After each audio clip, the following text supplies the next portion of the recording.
Hello hi everyone, welcome back to my channel అండి. ఎలా ఉన్నారు మీరంతా? నేనైతే చాలా బాగున్నాను. మీరు కూడా బాగుండాలనేసి కోరుకుంటున్నాను అనమాట. నార్మల్ బ్లౌజ్ని ఎలా స్టిచ్ చేసుకోవాలి అనేసి ఈ వీడియోలో అయితే చూపిస్తాను. సారీ, కటింగ్ వీడియో అయితే చూపిస్తాను అనమాట. ఓకేనా? సంఖ రౌండ్ దగ్గర నుంచి ఈ సంఖ రౌండ్ దగ్గరికి మనము కొలత పెట్టుకోవాలన్నమాట. ఎంత ఉంది అంటే కనుక 20 ఇంచెస్ అయితే ఉంది. ఓకేనా?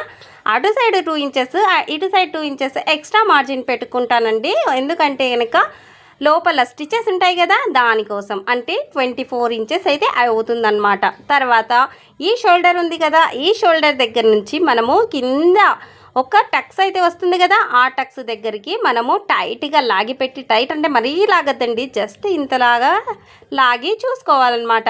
15.5 వచ్చింది కదా, దీనికి 1/2 ఇంచ్ అనేది పైన షోల్డర్ దగ్గర జాయిన్ చేస్తాం కాబట్టి అది 1/2 ఇంచ్ పెంచుకోవాలి. తర్వాత వచ్చేసి 1.5 ఇంచ్ అయితే పెంచుకోవాలి. 17.5 అయితే వచ్చింది కదా. తర్వాత మనము కొలుచుకోవాల్సిన పాయింట్ ఇంకొకటి ఉందండి. ఇక్కడ నెక్ ఉంది కదా, నెక్ దగ్గర నుంచి మనము ఇలా పెట్టుకొని ఎంత ఉంది అనేది కొలుచుకోవాలన్నమాట. ఎంత ఉందో చూసుకుందాం. 7 ఇంచెస్ అయితే ఉంది కదా, 7 ఇంచెస్. ఓకేనా? తర్వాత 1/2 ఇంచ్ అనేది తగ్గించి మరీ చేసుకోవాలండి. దీనికి 7 కంటే 1/2 ఇంచ్ తగ్గించాలన్నమాట. అంటే 6.5. ఓకేనా? అది గుర్తుపెట్టుకోవాలి. 3 గుర్తులు పెట్టుకుంటే సరిపోతుందన్నమాట. తర్వాత హ్యాండ్స్. ఫస్ట్ వచ్చేసి నేను హ్యాండ్స్ అయితే కటింగ్ చేస్తాను కదా, ఎప్పుడైనా కూడా అలా ఫోల్డింగ్ వైప్స్ అయితే మన వైపు ఉండాలి, అండ్ ఆపోజిట్ సైడ్లో ఓపెన్స్ ఉండాలన్నమాట. అలా పెట్టుకొని తర్వాత హ్యాండ్ వచ్చేసి పెడుతున్నాను చూడండి. హ్యాండ్ లెంత్ వచ్చేసి మనకు ఎంత ఉంది అంటే కనుక కొత్తగా నేర్చుకునే వాళ్ళకి టేప్తో చూపిస్తున్నానండి. ఓకేనా? 8.5 అయితే ఉంది. కానీ మనము దీనికి 1 ఇంచే తీసుకుంటున్నానండి. ఎందుకంటే నాకు ఈ క్లాత్ అనేది చాలా తక్కువ వచ్చింది, అండ్ అలాగే కోరా సైడ్స్ వచ్చాయి కాబట్టి 1/2 ఇంచ్ అటు సైడ్, 1/2 ఇంచ్ ఇటు సైడ్ అనేది తీసుకుంటాను. ఓకేనా? ఇలా ఇది ప్లెయిన్ బ్లౌజ్ కాబట్టి మనము దీనికి 1 ఇంచ్ అయితే యాడ్ చేసుకోవాలి. బట్ 1/2 ఇంచ్ అయితే సరిపోతుందనేసి పెట్టాను నేను, ఎందుకంటే కోరా సైడ్స్ తీసుకున్నాను కాబట్టి అలా పెట్టాను అనమాట. కానీ ఈ క్లాత్ని మనము ఆల్తీ బ్లౌజ్తో పని చేసుకుంటే మాకు తక్కువ వస్తుందండి. దానికోసం నేనైతే కొంచెం దీనికి తక్కువ క్లాత్ని తీసుకుంటున్నాను అనమాట. తర్వాత 10 ఇంచెస్ వరకు మనం పెట్టుకొని ఒక లైన్ అనేది డ్రా చేసుకోండి. చేసుకున్న తర్వాత మనము లెంత్ ఎంత చెప్పాను, 10 ఇంచెస్ కదా, ఇది కరెక్ట్గా వచ్చేసింది కదా. తర్వాత మనము 2.5కి పెట్టుకున్నాను అనమాట. ఓకేనా? 2.5 ఇంచెస్ అయితే సంకర్ రౌండ్ కోసం మనము ఇక్కడి నుంచి ఇక్కడికి లైన్ అనేది వేసుకోవాలి 2.5 దగ్గరికి. ఓకేనా? ఇది స్ట్రైట్గా ఒక లైన్ కూడా డ్రా చేసుకోండి ఇక్కడి నుంచి. మీకు ఒకవేళ ఇది అర్థం కాలేదు అంటే కనుక హ్యాండ్ని ఇక్కడ పెట్టుకోండి. ఇలా పెట్టుకున్న తర్వాత మనము ఎక్కడి నుంచి ఎంతవరకు లెంత్ ఉంది, మన హ్యాండ్ లూజు అంటే కింద 1/2 ఇంచ్ వదిలాం కదా, అక్కడికి మనం ఇలా టిక్ మార్కింగ్ పెట్టిన చోటికి పెట్టుకోవాలన్నమాట. తర్వాత హ్యాండ్ లూజు ఎంత ఉందో టిక్ మార్కింగ్ కరెక్ట్గా నీట్గా జరిపి మరీ పెట్టండి. హ్యాండ్స్ అనేది కరెక్ట్గా ఇలా పెట్టుకున్న తర్వాత ఖర్చుల కోసం ఒక 2 ఇంచెస్ అయితే పెట్టాలి. తర్వాత 1/2 ఇంచ్ మార్జిన్ పైకి అనేది పెట్టుకొని ఇలా కరువు తీసుకుంటే సరిపోతుందండి. ఇలా కూడా మీకు అర్థం కాలేదు అంటే కనుక మీకు నేను వేరే విధానాన్ని కూడా వేరే వీడియోలో అయితే చూపిస్తాను. ఒకవేళ మీకు అర్థం కాలేదు అంటే కనుక నాకు ఒక కామెంట్ బాక్స్లో ఒక కామెంట్ అయితే చేయండి. నేను అలాంటినే ఇంకా ఎక్స్ప్లెయిన్ చేసి మరీ చెప్తానండి మీకు. ఓకేనా? తర్వాత ఖర్చుల దగ్గర వదులుకున్న ఒక టక్ అనేది ఇచ్చుకుందాము. ఓకే, ఇక్కడికైతే హ్యాండ్ కటింగ్ అయితే అయిపోయిందనమాట. ఓకేనా? తర్వాత వచ్చేసి బ్యాక్ పార్ట్ని ఎలా వేసుకోవాలి అంటే కనుక మనం ఇలా ఓపెన్ చేసుకొని ఇటు సైడ్కి తిప్పుకోవాలి. పూర్తిగా లెంత్ ఎంత వచ్చిందండి, ఫస్ట్ వచ్చేసి స్ట్రైట్గా ఒక లైన్ అనేది డ్రా చేసుకోండి. ఇది నేను కింద పార్ట్లో ఏమన్నా ఇంచు తగ్గులు ఉంటే కనుక అడ్జస్ట్మెంట్ అవుతుందన్నమాట. 17.5 వరకు మనకు ఈ లెంత్ అనేది వచ్చింది కదా, అక్కడికి మనం 1.5 ఇంచ్ వరకు కింద పార్ట్లో ఒక టిక్ మార్క్ వేసుకొని అటు సైడు మనకు కరెక్ట్గా వచ్చినట్టు వేసుకోవాలండి. ఇటు సైడ్ కూడా అంతే, 1.5 ఇంచెస్కి ఒక టిక్ మార్కింగ్, అండ్ అలాగే 6 ఇంచెస్ దగ్గరికి ఆర్మ్ రౌండ్ దగ్గరికి ఒక టిక్ మార్కింగ్ అయితే వేసుకోవాలన్నమాట. ఓకే, 6 ఇంచెస్కి ఒక మార్కింగ్. ఓకే, అది కరెక్ట్గా ఉందా లేదా అనేది ఆర్మ్ రౌండ్ మనం హ్యాండ్స్ కట్ చేసాం కదా, దాని ప్రకారంతో మనం కొలుచుకుంటే సరిపోతుంది. ఓకేనా. నెక్ వచ్చేసి ఒక 2 ఇంచెస్ వరకు టిక్ మార్క్ వేశాను. తర్వాత షోల్డర్స్ వచ్చేసి 3 ఇంచులండి. నేనైతే ఎవరికి కూడా 3 ఇంచెస్ అయితే పెడతాను, కానీ కొందరు సన్నగా పెట్టమని చెప్తారు కదా, వాళ్ళకైతే కొంచెం తగ్గిస్తానన్నమాట. నెక్ వచ్చి 2 ఇంచెస్ పెడతానండి. వాళ్ళ బాడీని బట్టి ఉంటుంది. వాళ్ళు షోల్డర్స్ జారే వాళ్ళు ఉంటే కనుక అలా పెట్టుకోవచ్చు, మనము ఎక్కువ తక్కువ పెట్టుకోవచ్చు. తర్వాత ఆర్మ్ రౌండ్ దగ్గరికి 5.5కి పెట్టుకున్నాను. అంటే 6 ఇంచెస్కి ఒక 2 పాయింట్స్ అనేది తక్కువే పెట్టానన్నమాట. ఇక్కడికి 1.5 ఇంచ్ అయితే పెట్టానండి సంక రౌండ్ దగ్గరికి. టిక్ మార్క్ వేసిన తర్వాత మనము రౌండ్ అనేది ఒక సర్కిల్గా ఇలా వేసుకోవాలన్నమాట, కరువు తీసుకోవాలండి. అలా తీసుకున్న తర్వాత 2 ఇంచెస్కి మనము కుట్ల కోసం వదులుకున్నాం కదా, అది ఒక టిక్ మార్క్ అనేది వేసేసుకోవాలి. తర్వాత ఈ రౌండ్ కరెక్ట్గా సరిపోతుందా, హ్యాండ్కి బాడీకి కరెక్ట్గా ఉందా లేదా అనేది తెలుసుకోవాలి అంటే కనుక మనము హ్యాండ్ కటింగ్ చేసాం కదా, దాంతో కొలుచుకుంటే సరిపోతుందండి. తర్వాత మనము 1.5 ఇంచ్ అనేది తీసాం కదా ఇక్కడ, అక్కడి నుంచి కొలుచుకోవాలన్నమాట. నెక్ పార్ట్ దగ్గర నుంచి తర్వాత ఇక్కడికి పెట్టాం కదా, 1/2 ఇంచ్ అనేది పైకి అనేది టిక్ మార్క్ వేసుకోవాలండి. ఎందుకంటే కుట్టిన తర్వాత మన ఆల్తీ బ్లౌజ్ అంతా అక్కడికి వచ్చేస్తుంది అనమాట. ఓకేనా.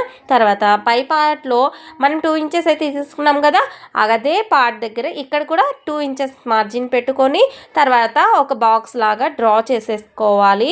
చేసుకున్న తర్వాత మనం దానికి ఒక షేప్ ఇవ్వాలండి, రౌండ్ షేప్. ఓకేనా. అది కరెక్ట్గా ఉందా లేదా అనేది తెలుసుకోవాలి అంటే కనుక మన రౌండ్ కరెక్ట్గా ఉందో లేదో ఒకసారి చెక్ చేసుకుందామంటే షోల్డర్స్ దగ్గర ఇలా జాయింట్ చేసుకొని స్ట్రైట్గా పట్టుకుంటే ఇక్కడ సెంటర్కి ఒక మార్క్ వస్తుందండి. అక్కడ ఒక టిక్ మార్క్ వేసుకొని ఇది సెంటర్ దగ్గరికి వస్తుందన్నమాట. తర్వాత ఇలా పెట్టుకొని ఈ రౌండ్ ఆఫ్కి ఇలా కరెక్ట్గా నేను పెట్టే విధంగా వీడియోలో చూపిస్తున్న విధంగా పెట్టుకోండి. ఇలా పెట్టుకొని మీకు లెంత్ సరిపోతుందా లేదా, మీ నెక్ బ్రాడ్గా ఉందా లేదా అనేది కూడా దీంట్లోనే తెలిసిపోతుంది అనమాట. అక్కడికి వచ్చింది కదా, 1/2 ఇంచ్ అయితే పైకి కటింగ్ కోసం వెళ్తుంది కాబట్టి, ఖర్చు కోసం వెళ్తుంది కాబట్టి అది అక్కడికి సరిపోతుంది అనమాట. అంటే నాకు కరెక్ట్గా వచ్చేసిందండి. తర్వాత మనము ఆర్మ్ రౌండ్ దగ్గర కూడా కరెక్ట్గా వచ్చిందా లేదా అనేది ఒకసారి కొలుచుకుందాం. తర్వాత మనము ఈ టిక్ మార్క్ దగ్గర నుంచి ఈ టిక్ మార్క్ దగ్గరికి ఇలా స్ట్రైట్గా పట్టుకొని మనం ఇలా వేసుకోవాలండి. ఎందుకంటే ఇది స్ట్రైట్ కటింగ్ కాబట్టి మనం ఇలా చేసుకోవచ్చు. ఎందుకంటే ఈజీగా మనకు అర్థమయ్యేటట్టుగా చూపిస్తున్నాను కాబట్టి ఇలాగే చేసుకోండి. తర్వాత హ్యాండ్ లూజు ఎంత ఉందో ఆర్మ్ రౌండ్ దగ్గర చూసుకుందాం. తర్వాత లాస్ట్ ఇదేనండి, ఈ పాయింట్స్ని తీసుకుంటే సరిపోతుంది. ఓకేనా. తర్వాత పైన 1/2 ఇంచ్ మార్జిన్ కోసం వదిలేసుకోవాలన్నమాట. అక్కడి నుంచి మనం కొలుచుకోకూడదండి, పైనుంచి 1/2 ఇంచ్ మార్జిన్ వదిలేసి అక్కడి నుంచి అయితే కొలుచుకోవాలి. ఓకేనా. ఎందుకంటే కుట్టిన తర్వాత షోల్డర్స్ కుట్టిన తర్వాత కదా మనం హ్యాండ్స్ అటాచ్ చేసేది, అందుకోసం అయ్యి. ఓకేనా. ఇప్పుడైతే నాకు ఈ టిక్ మార్క్ కరెక్ట్గా ఈక్వల్గా వచ్చేసింది కాబట్టి, అంటే ఈ టిక్ మార్క్స్ కరెక్ట్గా వచ్చాయి అనమాట. అంటే వీళ్ళ సంక రౌండ్ వచ్చేసి 6 ఇంచెస్ అనమాట. 6 ఇంచెస్కి కరెక్ట్గా వచ్చింది. ఓకేనా. ఈజీగా అర్థమైంది కదా. ఏమన్నా డౌట్స్ ఉంటే ఒకసారి కామెంట్ బాక్స్లో చెప్పండి, నేను మీకు రిప్లై అనేది ఇస్తానన్నమాట. ఓకేనా. తర్వాత ఈ కింద పార్ట్లో హెచ్చు తగ్గులు ఉన్న దగ్గర మనం టిక్ మార్క్ వేసుకున్నాం కదా, అక్కడికి ఒక టిక్ మార్క్ అదే కట్ చేసుకుంటూ రావాలి. రౌండ్ బాక్స్ లాగా కట్ చేసుకొని తర్వాత అదే షోల్డర్ దగ్గర ఉంది కదా, హ్యాండ్ సంక రౌండ్ దగ్గర అక్కడికి కూడా నీట్గా ఇలా కట్ చేసుకుంటూ వచ్చేయండి. అది కట్ చేసుకున్న తర్వాత మనము ఎంత నీట్గా కట్ చేసుకోవాలంటే అంత నీట్గా అండి. కొంచెం షేప్ లాగా వచ్చేసినా కూడా మనము కుట్టిన తర్వాత ఇలా అలా కనిపిస్తుంది అనమాట. అక్కడ ఒక ఖర్చులు అయితే ఇచ్చుకోండి ఫ్రెండ్స్, ఎందుకంటే అక్కడ మనము టిక్ మార్క్స్ వస్తాయి కాబట్టి అక్కడికి అర్థమవుతుంది అనమాట, అంటే గుర్తుగా. ఓకేనా. తర్వాత షోల్డర్స్ దగ్గర జాయింట్ ఉంటుంది కదా, అదైతే ఓపెన్ చేసేసుకోండి. ఆడికి మన ఆర్మ్ రౌండ్ అయిపోయింది, సైడ్ స్టిచెస్ దగ్గరికి అయితే అయిపోయింది అనమాట. నెక్ ఒక్కటి బ్యాలెన్స్ ఉందండి. బ్యాక్ నెక్ అయితే కటింగ్ చేసేసుకుందాం. ఇప్పుడు అదైతే కటింగ్ చేసేసాను కదా, నీట్గా రౌండ్ అనేది తిప్పాలండి. కత్తెర ఎత్తకుండా తిప్పితే కనుక రౌండ్ అనేది నీట్గా తిరుగుతుంది అనమాట. ఓకేనా. కత్తెర ఎత్తుతూ ఉంటే కనుక రౌండ్ షేప్ అనేది తిరగదు. ఓకేనా. తర్వాత దీంట్లో మనము చేసే 3 టిప్స్ అయితే ఫాలో చేసుకోండి. ఫ్రంట్ పార్ట్లో మనం చేసేది ఏముంది, షేప్ అనేది ఇస్తాము, కరువు షేప్ అనేది ఇస్తాం హ్యాండ్ దగ్గర, అదొకటి. తర్వాత ఫ్రంట్ నెక్ అనేది డ్రా చేసుకోవాలి. ఇంకొకటి క్రాస్ బెల్ట్. ఈ 3 బ్యాక్ పార్ట్లో ఒక 3 పాయింట్స్, ఫ్రంట్ పార్ట్లో ఒక 3 పాయింట్స్ అనేది గుర్తుపెట్టుకుంటే మనకు ఈజీగా అర్థమైపోతుందండి. ఒకటి 2 బ్లౌజెస్ అయితే కట్ చేసుకుంటే కనుక మీరు ఈజీగా అర్థమైపోతుంది అనమాట. ఓకేనా. తర్వాత షేప్ బెల్ట్ ఎంత ఉంది వాళ్ళది కొలుచుకోండి. ఎంత ఉంది అంటే కనుక మనం 1/2 ఇంచ్ పైకి 1/2 ఇంచ్ కిందికి, అంటే 3 ఇంచెస్ ఉంది కదా, పైన 1/2 ఇంచ్ కింద 1/2 ఇంచ్ అంటే 4 ఇంచెస్ అయితే షేప్ బెల్ట్ ఫ్రంట్ సైడ్లో వచ్చేస్తుంది అనమాట, హుక్స్ పట్టి దగ్గర. తర్వాత సైడ్ స్టిచెస్ దగ్గర వచ్చేసి 2 ఇంచెస్ ఉంది కదా, అంటే అక్కడ 3 ఇంచెస్ ఇక్కడ 4 ఇంచెస్ అనేది యాడ్ చేసుకొని టిక్ మార్క్స్ వేసుకోండి.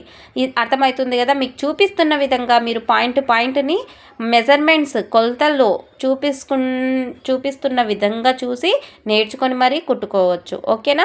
తర్వాత ఇలా చిన్న చిన్న డాట్స్ లాగా పెట్టి మనము ఈ షేప్ని ఇలా వేసుకుంటే సరిపోతుంది. అంతేనండి, ఏమంత పెద్ద కష్టపడాల్సిన అవసరం అయితే లేదు. ఇక్కడికి కరెక్ట్గా మెజర్మెంట్స్ అయితే ఇలా వచ్చేస్తాయి అన్నమాట.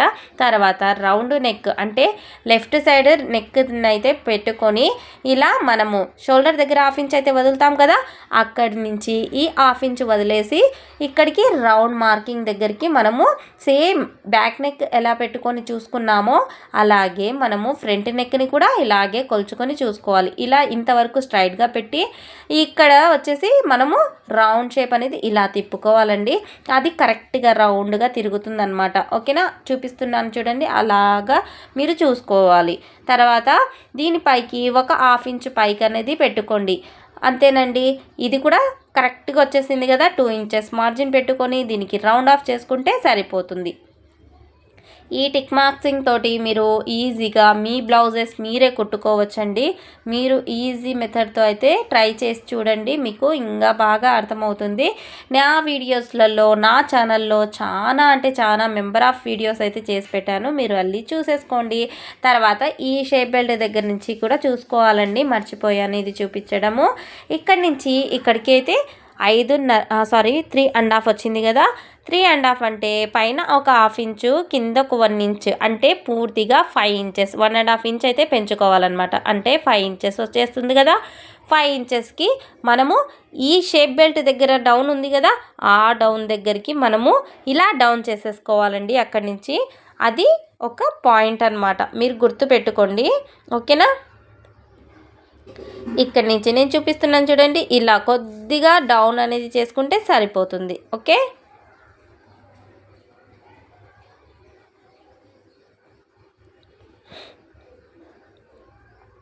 దీన్ని ఇలా డౌన్ చేసుకుంటూ మనము షేప్ బెల్ట్ని ఇలా పెట్టుకుంటే సరిపోతుందండి, మీకు ఈజీగా అర్థమైపోతుంది. చూసారా, నేను చూపిస్తున్న విధంగా ఇలా డౌన్ చేసుకోండి. ఈజీ మెథడ్తో అయితే చూపిస్తున్నాను ఫ్రెండ్స్, ఇది మీరు గుర్తు పెట్టుకోండి. ఓకే.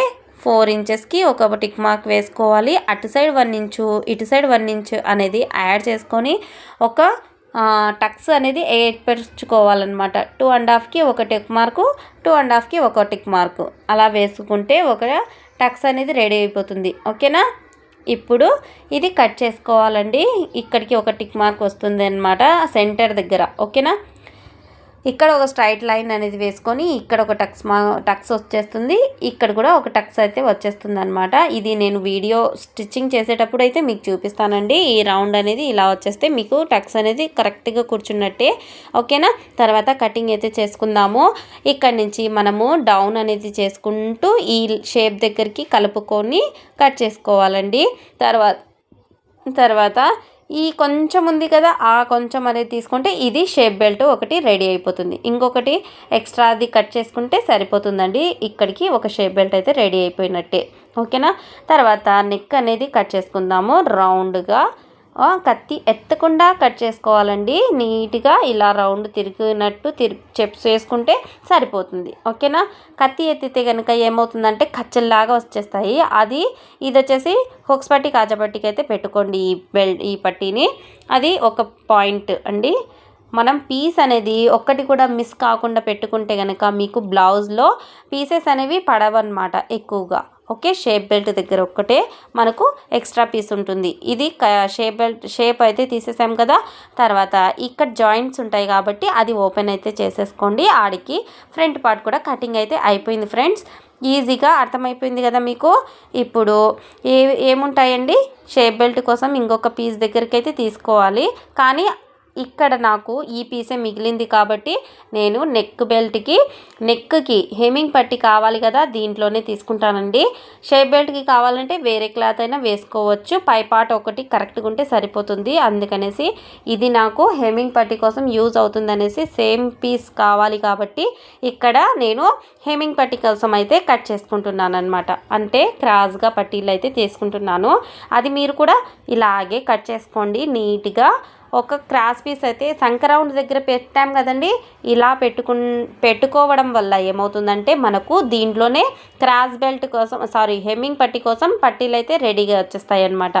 ఇది మంచి టిప్ అండి. నేను స్ట్రైట్ కటింగ్ చేస్తే కనుక ఇలా సంక్రౌండ్ దగ్గర వస్తాయి కదా, ఈ పీసెలు వచ్చేసి నెక్ బెల్ట్ కోసం పట్టీలు అయితే రెడీ చేసుకుంటాను అనమాట అక్కడికి. ఇది వచ్చేసి హుక్స్ పట్టి, కాజా పట్టివి. తర్వాత షేప్ బెల్ట్ కోసం వేరే పట్టీలు అయితే రెడీ చేసి పెట్టుకుంటానండి. కానీ క్లాత్ ఉంది కొంచెం మిగిలింది కాబట్టి దీంట్లో అయితే షేప్ బెల్ట్ ఇంకొకటి రెడీ చేసుకుంటున్నాను. మీరు కూడా ఇలా ఒక్క పాయింట్ కరెక్ట్గా కొలుచుకుంటే కనుక మీకు ఎక్కడ కూడా క్లాత్ అనేది మిగలకుండా మనకు ఇలా రెడీ చేసుకోవచ్చు. ఓకేనా. తర్వాత ఇది కూడా ఒక 2 పీసెస్ అయితే అయిపోయాయి కదా. ఇంకొక పీస్ అయితే యాడ్ చేసుకుంటే అక్కడికి షేప్ బెల్ట్ అనేది కరెక్ట్గా నీట్గా థిక్గా కూర్చుంటుంది అనమాట. ఓకేనా. తర్వాత చూడండి, ఇది వచ్చేసి బ్యాక్ పార్టు, అది వచ్చేసి ఫ్రంట్ పార్టు, ఇది వచ్చేసి షేప్ బెల్ట్, అది వచ్చేసి కాజా పట్టీలు, హుక్స్ పట్టీలు, ఇది నెక్ పట్టీలు, అవి హ్యాండ్స్ అనమాట. నీట్గా వచ్చేసాయి కదా ఫ్రెండ్స్. వీడియో కనుక నచ్చినట్లయితే లైక్, షేర్, సబ్స్క్రైబ్ అండి. And thanks for watching. Bye, take care, అల్లా హాఫీజ్.